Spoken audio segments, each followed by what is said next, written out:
circuit that has a battery, and we are going to have two resistors that are connected in series before returning back to the battery. Here's our positive terminal, here's our negative terminal, and we said that this battery is supplying 12 volts. We have our unknown R1. Oop. Let's erase that.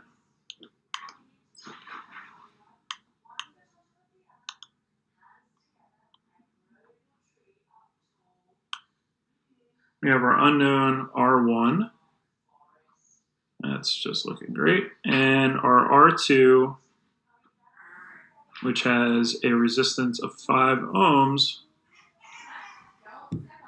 And we are told that the current is 600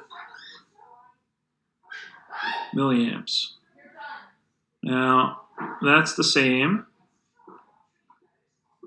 as 0.6 amps.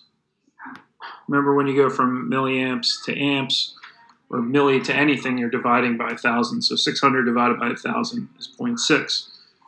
Okay, so we know that these two resistors, R1 and R2, are connected in series, and that tells us that, let's see if we can scroll this up here, that the equivalent resistance for things in series are going to be the sum of the two resistances.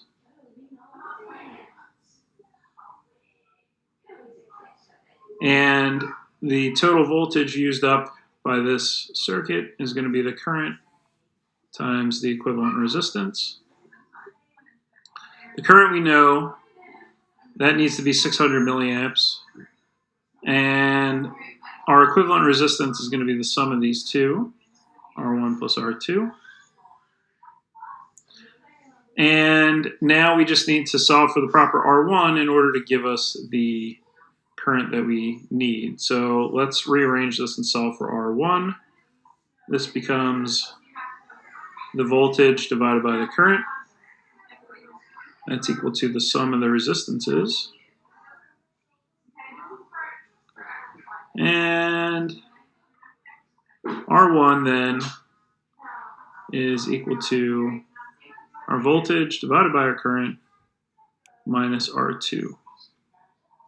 At this point, we can plug in, and we're going to get 12 volts divided by 0.6 amps minus 5 ohms. Well, 12 divided by 6 is 2, so 12 divided by 0.6 is 20. So this is 20 ohms minus 5 ohms, which gives us our answer of 15 ohms.